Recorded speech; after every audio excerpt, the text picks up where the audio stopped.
দ্বিতীয় প্রার্থী তালিকা প্রকাশ বিজেপির এবং আমরা এক এক করে সমস্ত প্রার্থীদেরই প্রতিক্রিয়া নিচ্ছি। এক্সক্লুসিভ প্রথম প্রতিক্রিয়া রিপাবলিক বাংলার। এই মুহূর্তে আমার সঙ্গে রয়েছেন বর্ধমান পূর্বের বিজেপি প্রার্থী অসীম সরকার। অসীম বাবু, প্রথমেই শুভেচ্ছা। বর্ধমান পূর্ব থেকে প্রতিদ্বন্দ্বিতা, বর্ধমান পূর্ব থেকে লড়াই, কি মনে হচ্ছে? চ্যালেঞ্জটা কঠিন নাকি আত্মবিশ্বাসী, কোনটা আপনি? জয় হরিচাঁদ, জয় গুরুচাঁদ। যে দায়িত্বভার আমার ভারতীয় জনতা পার্টি আমাকে দিয়েছেন, আমি সমস্ত জনতা জনার্দন জাতি ধর্ম নির্বিশেষে সবাইকে ভক্তিপূর্ণ প্রণাম জানাই। আমার বিশ্বপ্রিয় মোদীজিকে প্রণাম জানাই। আমরা জয়লাভ করবই।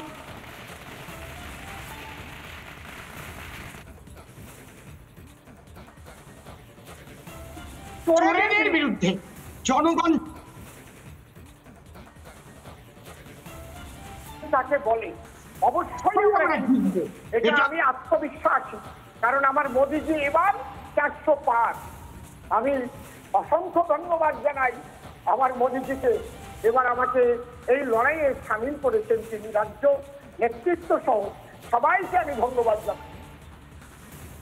অসীমদা, এই বর্ধমান পূর্বের ক্ষেত্রে প্রতিদ্বন্দ্বিতা একটু তো তাহলেও মানে এর উল্টো দিকে, আপনার উল্টো দিকে যিনি দাঁড়িয়েছেন তিনি একদিকে পেশায় চিকিৎসক ডক্টর শর্মিলা সরকার, সেক্ষেত্রে কি মনে হচ্ছে শাসক দলের বেশ বেশ মানে শক্তিও রয়েছে এই কেন্দ্রে? সেক্ষেত্রে কোন কোন জায়গাগুলোতে চ্যালেঞ্জ হবে বলে মনে হয়? কোন কোন ইস্যুগুলো থাকবে প্রচারের হাতিয়ার, কি মনে হয়? দেখুন, বর্ধমান কালনাতে আমার গুরুদেব শ্রী ঠাকুর ভবা পাগলার আশ্রম, সেখানে আমি অনেক দিন রয়েছি এবং বর্ধমান এই পূর্বের সমস্ত মানুষের সঙ্গে আমার একটা আত্মিক সম্পর্ক আছে। আর যে মা শর্মিলার কথা আপনারা বললেন, ওনাকে ছোট্ট একটা গান দিয়ে আমি বলছি। ও মা শর্মিলা সরকার, তুমি নাকি মনোরোগ বিশেষজ্ঞ ডাক্তার, যিনি মনের রোগ দেখতে পারেন, মনের রোগ সারতে পারেন, যে অদৃশ্য মন দেখতে পারে চোর দেখার। লীলা সরকার আমার মা, তিনি অদৃশ্য মনের রোগ দেখতে পারেন, কিন্তু ধর্ষক চোর তাদের তিনি দেখতে পারেন না। এটা হচ্ছে দুঃখের বিষয়। এই জন্য আমি মাকেও শ্রদ্ধা জানাই, তিনি দাঁড়িয়েছেন, ভালো কথা। আশা করি জনতা জনার্দন এক চেটিয়া ভোট দিয়ে এই নির্বাচনে ভারতীয় জনতা পার্টিকে জয়যুক্ত করবেন। এতদিন পর্যন্ত শাসক দল বলে যাচ্ছিলেন, তার শাসক দলের প্রতিনিধিরা, যে দূরবীন দিয়ে নাকি খুঁজতে হচ্ছে, বিজেপির ক্যান্ডিডেট লিস্ট খুঁজে পাওয়া যাচ্ছে না।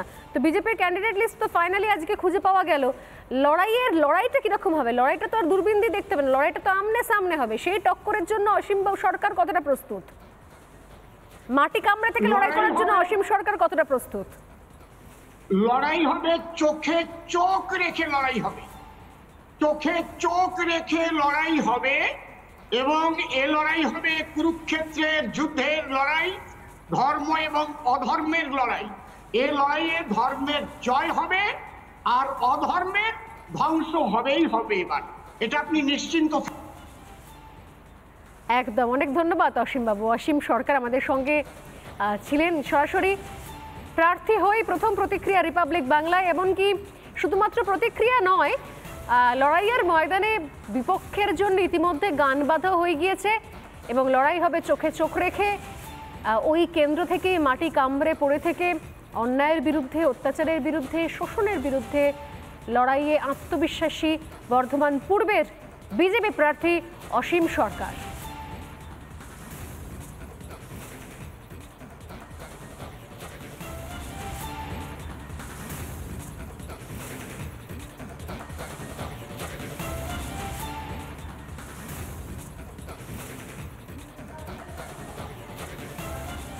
খুব ভালো লাগছে।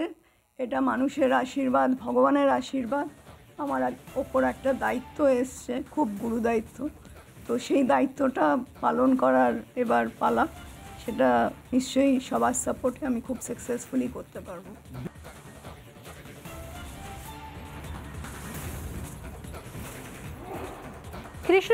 কৃষ্ণনগরের বিজেপি প্রার্থী রাজমাতা অমৃতা রায়, রাজবাড়ির রানীমা, যিনি রানীমা বলেই যিনি পরিচিত, অমৃতা রায় কৃষ্ণনগরের এবারে প্রার্থী হয়েছেন বিজেপির প্রার্থী, বিজেপির টিকিটে তিনি ভোটে লড়বেন কৃষ্ণনগর থেকে। তার প্রতিক্রিয়া আমরা শুনলাম, আমরা আরও একবার শোনাবার চেষ্টা করব। রাজমাতা অমৃতা রায়, যিনি প্রায় 60 বয়স, কিন্তু এলাকায় অত্যন্ত জনপ্রিয়, স্বচ্ছ ভাবমূর্তির, তার আন্তরিকতা ব্যবহারে মুগ্ধ কৃষ্ণনগরবাসী। সেই কৃষ্ণনগরের রানীমা অমৃতা রায়, তিনি কি বলছেন রাজনীতির ময়দানে পা রেখে বিজেপির হয়ে বিজেপির টিকিটে প্রতিদ্বন্দ্বিতা করার সময়, প্রতিদ্বন্দ্বিতা করার আগে কি বলছেন তিনি, অমৃতা রায় একবার শুনবো। খুব ভালো লাগছে, এটা মানুষের আশীর্বাদ, ভগবানের আশীর্বাদ। আমার ওপর একটা দায়িত্ব এসছে, খুব গুরু দায়িত্ব।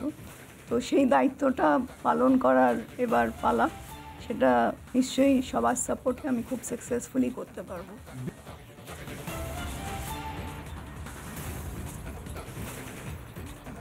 রাজমাতা অমৃতা রায়ের বক্তব্য শুনলাম। এর পাশাপাশি জয়ন্ত রায়, উত্তরবঙ্গের আরও একটা নজরকাড়া সিট, নজরকাড়া কেন্দ্র জলপাইগুড়ি, সেখান থেকে এবারের প্রার্থী হচ্ছেন জয়ন্ত রায়। কি বলছেন তিনি, শুনবো।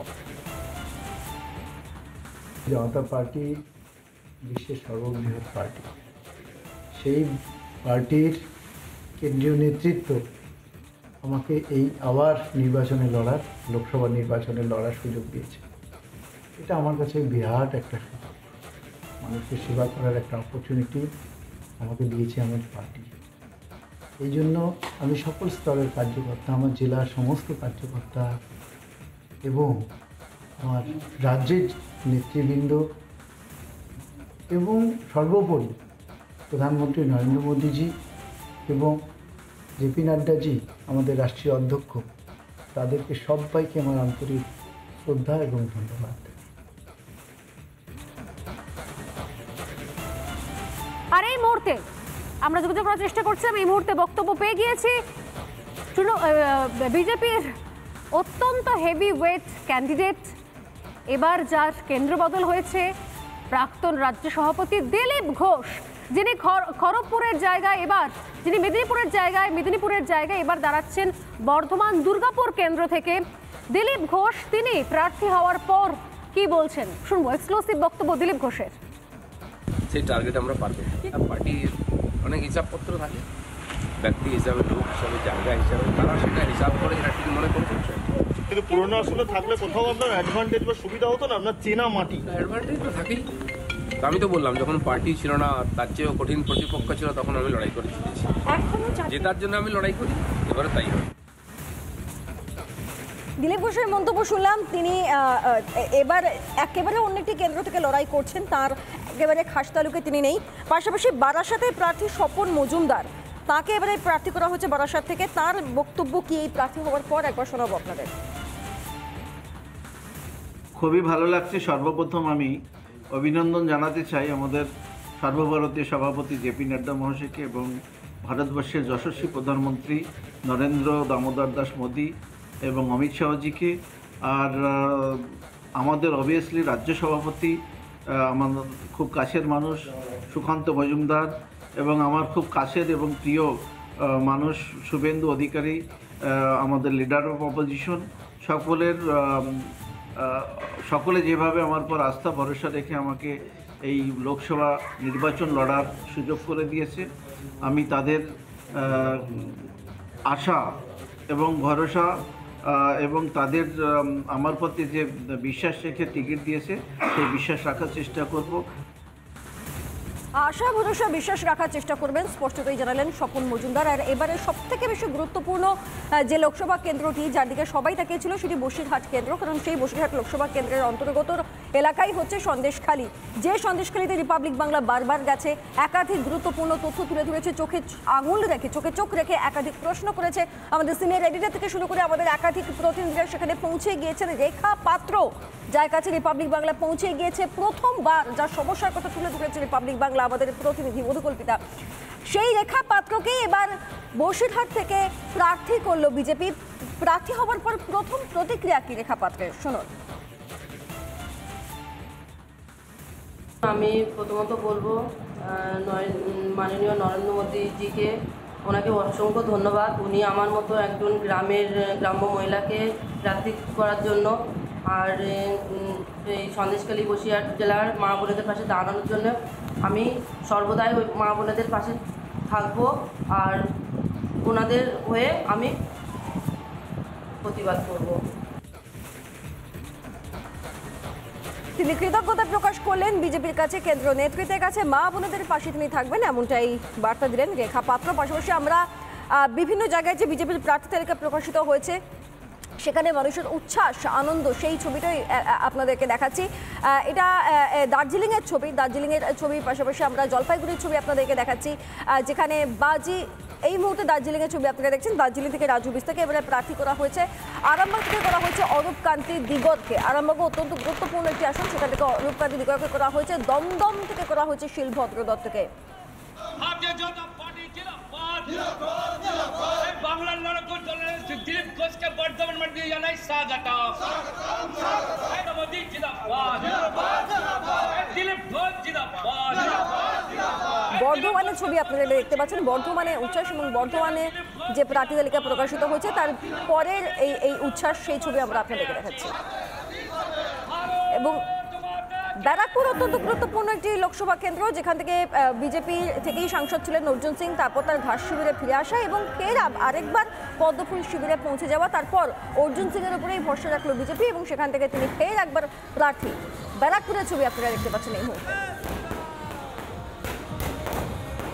এমনিতেই দোলের আমেজ, সেখানে রং খেলে বাজি ফাটিয়ে কার্যত প্রার্থী ঘোষণার পর উৎসব উল্লাস প্রকাশ করছেন কর্মী সমর্থকরা।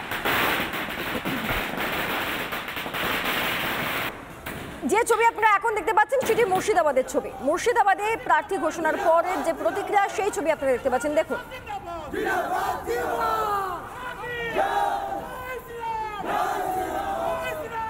ওদিকে জঙ্গিপুরের বিজেপি প্রার্থী ধনঞ্জয় ঘোষ, তিনি প্রার্থী হওয়ার পর কি বলছেন আপনাদেরকে শোনাবো একবার।